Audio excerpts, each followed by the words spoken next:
BTS এর বলা এমন কিছু কথা যা প্রতিটি আর্মিকে নতুন করে বাঁচতে শিখিয়েছে, বাস্তবতা সম্পর্কে অনেক কিছু শিক্ষা দিয়েছে, তাদের মনে অনুপ্রেরণা জাগিয়েছে, আত্মবিশ্বাস বাড়িয়েছে। আমাদের বিটিএস লিডার RM বলেছিল, এক, আমি চাই যখন তুমি কাঁদবে তখন আমি যেন তোমাকে সান্ত্বনা দেওয়ার জন্য আমার কাঁধটা বাড়িয়ে দিতে পারি। দুই, লাভ ইয়োরসেলফ, নিজেকে ভালোবাসো। তিন, তুমি যদি সর্বোচ্চ চেষ্টা করো তবে তোমার পক্ষে কোনো কিছুই অসম্ভব নয়। চার, যদি অন্যকে ভালোবাসতে চাও তাহলে প্রথমে নিজেকে ভালোবাসো। পাঁচ, সাফল্যের প্রথম ও সেরা সূত্র হচ্ছে নিজের উপর বিশ্বাস। আমাদের ওয়ার্ল্ড ওয়াইড হ্যান্ডসাম জিন বলেছিল, এক, আমি যদি চাঁদ হই তাহলে আর্মিরা হলো আমার পৃথিবী। দুই, তোমার জীবনে সবসময় হাসা উচিত। তিন, আমি দেখতে যেমনই হই না কেন আমি আমাকে ভালোবাসি, আর আমি এটা দাবি করি আমি আমার কাছে বিশ্ব সুন্দর। চার, তুমি একমাত্র যাকে তোমার ভালোবাসা উচিত। পাঁচ, একদিন আমি লক্ষ লক্ষ প্রজাপতি আর 6টা ফুলকে হারিয়ে নিঃস্ব হয়ে যাব। ছয়, জীবনে বাঁচতে হলে হাসতে হবে, হোক সেটা সত্য অথবা মিথ্যা। সাত, জীবনে তরুণ থাকতে চাইলে তরুণ মনের দরকার। আমাদের সানশাইন হবি বলেছিল, এক, আপনি এটি হারিয়ে না যাওয়া পর্যন্ত আপনার কাছে যা আছে তার মূল্য আপনি কোনোদিনই বুঝবেন না। দুই, নিজেকে কখনো ছোট করে দেখবেন না, কারণ সবাই সব দিক দিয়ে নিখুঁত হয় না।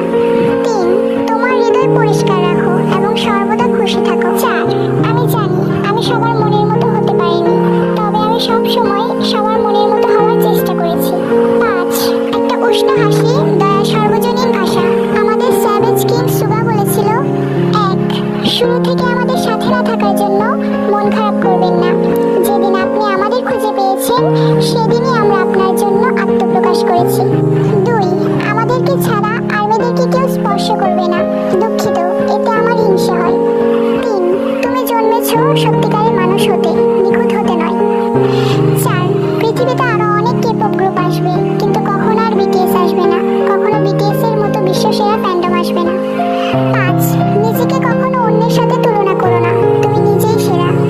ছয়, আমি কখনো ইচ্ছাকৃতভাবে কারো সামনে হাসতে চাই না, কারণ আমি জানি আমি হাসলে আমাকে একটুও ভালো দেখায় না।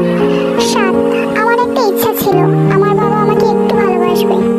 আট, অবশ্যই কঠোর পরিশ্রম সবসময় ফল দেবে। আমাদের কিউটি পাই জিমিন বলেছিল, এক, মনে রাখবেন কোরিয়ার সিওল শহরে একজন মানুষ আছে যে আপনাকে বোঝে।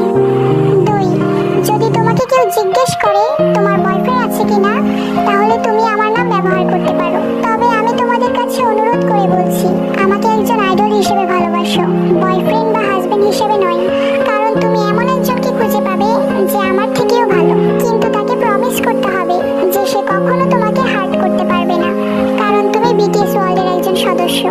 তিন, আমার ভয় হয় যদি কখনো আমি আমার ভালোবাসার মানুষকে খুঁজে পাই তাহলে আর্মি আমাকে আগের মতো ভালোবাসবে তো, কিন্তু আমার বিশ্বাস আছে আমার আর্মিরা আমাকে সবসময়ই ভালোবাসবে এবং সাপোর্ট করবে।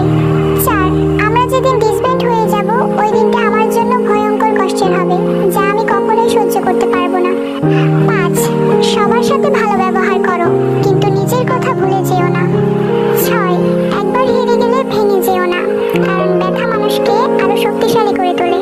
সাত, এমন স্বপ্ন কখনোই ত্যাগ করবেন না যার জন্য আপনি প্রায় নিজের অর্ধেক জীবন তাড়া করে এসেছেন। আমাদের বেবি টাইগার ভি বলেছিল, এক, ভুলে যাও কে তোমাকে আঘাত করেছে, কিন্তু এটা কখনোই ভুলো না এটা তোমাকে কি শিখিয়েছে। দুই, নিজে গর্বিত না হওয়া পর্যন্ত থামবে না। তিন, যখন কোনো কিছু কঠিন হয়ে পড়ে তখন কিছুক্ষণ থামো, কিন্তু পিছিয়ে যেও না। চার, দয়া করে আমাদের 7 জনকেই সমানভাবে ভালোবাসুন। পাঁচ, আমি আমার সন্তানের মুখ থেকে প্রথম ডাক বাবা নয় আর্মি শুনতে চাই। আমাদের কিউট বানি জঙ্কুক বলেছিল, এক, একজন আইডল হওয়া অনেক কঠিন, এটা জেনে আমাকে একদিন লক্ষ লক্ষ হৃদয় ভাঙতে হবে। দুই, সাফল্য এমনি এমনি পাইনি, তার জন্য অনেক ত্যাগ স্বীকার করতে হয়েছে, আমাদের শৈশব বিসর্জন দিতে হয়েছে আজকের এই দিনটা দেখার জন্য। তিন, পেছনে কোনো ছেলে শীষ বাজালে ফিরে তাকাবে না, মনে রাখবে তুমি একজন মেয়ে, কোনো কুকুর নও। চার, তোমার নামে কে কি বললো পরোয়া না করে নিজের মতো করে বাঁচো। পাঁচ, সফলতা ত্যাগ চাই এবং কঠোর পরিশ্রম তোমার ভাগ্য পরিবর্তন করতে পারে। ছয়, বাঁচতে হলে প্রথমে নিজেকে ভালোবাসতে হবে, এটা স্বার্থপরতা নয়। থাকবে না, তারা হয়তো তাদের পার্সোনাল লাইফ নিয়ে বিজি হয়ে যাবে। হয়তো আমরাও নিজেদের লাইফে অনেক বিজি হয়ে পড়বো। তখন হয়তো সারাদিন কাজের ব্যস্ততায় তাদের কথা এখনের মতো বেশি একটা মনে পড়বে না। তবে দিন শেষে রাতে যখন ক্লান্ত শরীরটা বিছানায় এলিয়ে দিয়ে চোখের পাতা দুটি এক করবো, তখন সর্বপ্রথম আপনাদের কথাই মনে পড়বে। আপনারা